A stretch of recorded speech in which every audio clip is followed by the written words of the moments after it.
सलाम नमस्ते सत श्री अकाल। मैं हूं रजा और आप देख रहे हैं रजाग्राफी। अगर एक मुसलमान लड़का हिंदू लड़की से ब्याह करे या प्यार करे तो वो लव जिहाद है। हालांकि कोर्ट ने माना है, भारत सरकार ने माना है कि ऐसा कोई वर्ड ही नहीं है, ऐसा कुछ है ही नहीं, लेकिन फिर भी लव जिहाद के नाम पे सुअरों की भीड़ उछलती रहती है हमेशा। तो चलिए ठीक है, अगर ये लव जिहाद है कि अगर एक मुसलमान हिंदू से शादी करता है, धर्म परिवर्तन करवाता है या उससे कुछ भी करता है तो वो लव जिहाद है। लेकिन अगर एक भगवाधारी कुत्ता किसी मुसलमान लड़की के साथ छेड़खानी करे और उस पर पेट्रोल डाल के आग लगा दे तो इसको कौन सा जिहाद कहा जाएगा? मैं बताता हूं उसे कौन सा जिहाद कहा जाएगा।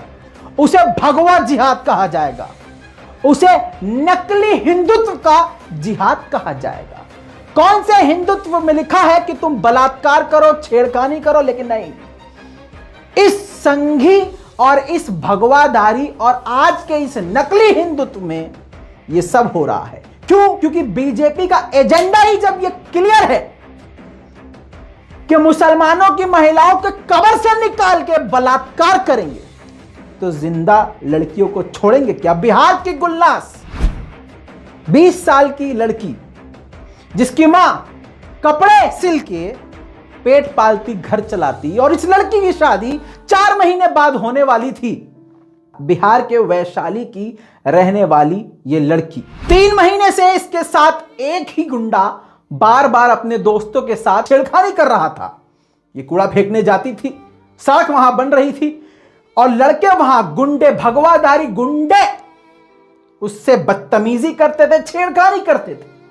उसने आवाज उठाई तो भगवाधारियों को बुरा लग गया कि अरे, हमारे मुल्क में, हमारे बिहार में इसकी इतनी औकात कि हमारे साथ सोने से मना कर दिया, वो भी मुसलमान होने के बावजूद, हमारी सरकार होने के बावजूद। पेट्रोल डाल के जिंदा जला दिया। 15 दिन तक अस्पताल में वो लड़ती रही जिंदगी और मौत के बीच में, लेकिन कोई मीडिया नहीं आया, न कोई मीडिया वाला गया। सवाल करता हूं राहुल गांधी से। जी हां, हाथरस उचक उचक के पहुंचे थे, गले लगा के लाठी खा के पहुंचे थे। मैं सवाल करता हूं नीतीश कुमार से, मुसलमान है इसलिए खामोश है। योगी जी से पूछना चाहता हूं, बहुत कन्या की बात करते हैं, महिलाओं की बात करते हैं, उनके सम्मान की बात करते हैं, उनकी इज्जत की बात करते हैं, मुसलमान है इसलिए मरने दें। हलक से आवाज किसी के नहीं निकल रही है अब। क्यों? क्योंकि मुसलमान है ना, और मुसलमान को तो जीने का हक ही नहीं है बीजेपी राज में। और वैसे भी ये चुनाव से बहुत पहले हुआ होता तो शायद कुछ ना कुछ बीजेपी कमेंट करती।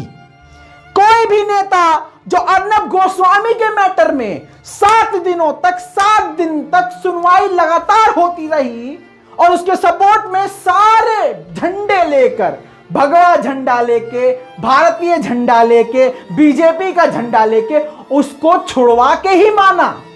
हाथरस केस में सारे लोग उतर गए बलात्कारियों को बचाने के लिए, खूब बवाला हुआ, लेकिन इस मैटर पे सब खामोश, सन्नाटा। इस चीज से साफ जाहिर होता है कि बीजेपी का एजेंडा क्या है।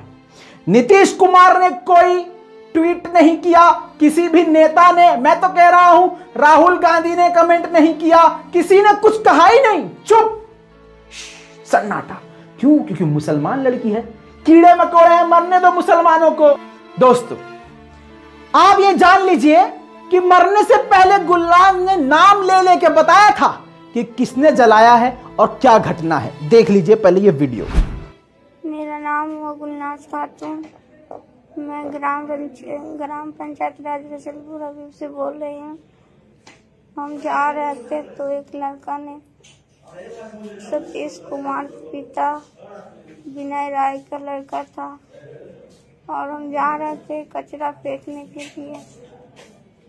6 बजे करीब शाम था और वो मेरे मिट्टी पे लूझन की आग लगा दिया। सतीश कुमार राय बाप का नाम विनय राय, इसके साथ ही चंदन कुमार राय, बाप का नाम विजय राय। मजे की बात यह है कि दोनों अभी तक पुलिस के हत्थे ही नहीं चढ़े हैं। पुलिस खामोश है, सरकार खामोश है, दुनिया खामोश है, मीडिया खामोश है, और मुसलमान की तो कोई औकात ही नहीं है। दाल गोश्त से फुर्सत मिले तभी कोई आवाज उठाए, उनका कोई कातिल भी अरेस्ट हो जाए तो सड़कों पे भीड़ निकल जाती है, बचा लेती है। मुसलमान को जिंदा जला दिया जाए तो मुसलमान बेचारा खामोश रहता है। सलाम हो तुम पर मुसलमानों। गुलनाज का परिवार अभी भी सड़क पर है, इंसाफ नहीं मिला। 15 दिन तक लड़ते लड़ते आखिर वो मर गई, इंसाफ नहीं मिला। यह न्याय है, यह है असली हकीकत इस सरकार की। और आज भी मुसलमान चुप रहेंगे तो याद रखो काटा जाएगा, क्योंकि इनका प्लान ही यही है कि बीजेपी सरकार में, हिंदुत्व के राज में, राम राज में मुसलमान की लड़की पे हाथ रखो, अगर वो तुम्हारे साथ सोने से मना कर दे तो जिंदा जला दो। यही हिंदुत्व है, यह है भगवा, यह है भगवा की हकीकत, यही हकीकत है। क्यों बुरा लग रहा है? लव जिहाद जिस नाम की कोई चीज ही नहीं है उस पर तुम लोग उछलते हो सुअरों की तरह। लेकिन अब इसको क्या कहोगे? इसका मतलब ये तुम्हारे हिंदुत्व में है हिंदुत्व में। भगवा पहन के बलात्कार करो, भगवा रंग पहन के कुछ भी करो तो सरकार तुमसे डरेगी। ओफो, भगवा रंग पहन रखा है इसने, इस पर कार्रवाई नहीं होनी चाहिए। मैं सवाल करता हूं माननीय योगी आदित्यनाथ जी से कि क्या किया आपने और अब तक इस पर कार्रवाई क्यों नहीं की। मैं सवाल करता हूं कांग्रेस पार्टी से, काहे मुंह में लस्सी जमाए दूध जमाए अब तक बैठे हैं, किसी ने क्यों अभी तक सवाल नहीं किया? और मुसलमानों से तो मैं क्या ही कहूं, बिहार सरकार ने बहुत बढ़िया काम किया है, अभी तक खामोश है। अब आप लोगों के बस की कुछ नहीं है, लेकिन अब मैं सरकार को बता देना चाहता हूं, यह रिपोर्ट चाहे मेरा कोई साथ दे या ना दे, यह पूरी रिपोर्ट, यह पूरी खबर मैं OIC ग्रुप को भेजने वाला हूं। इसके साथ ही ईरान के supreme leader ayatollah Syed Ali खामनाई को भी यह रिपोर्ट भेज रहा हूं। इसी के साथ UNHRC ह्यूमन राइट को भी भेज रहा हूं। और अब यह मुद्दा मैं लेके आगे बढ़ूंगा। और तुम लोगों के अगर बस की यह भी ना हो कि इस वीडियो को शेयर करो तो भैया शेयर भी मत करना। यह लड़ाई मुझे लगता है मेरी है, मेरी बहन की है, एक देश की बेटी की है। क्योंकि बीजेपी की नजर में मुसलमान की बेटी देश की बेटी नहीं है। देश का बेटा अर्नब गोस्वामी है और देश की बेटी कंगना रनावत है, और कोई नहीं है। बाकी सब कीड़े मकोड़े। चलते हैं, जय हिंद।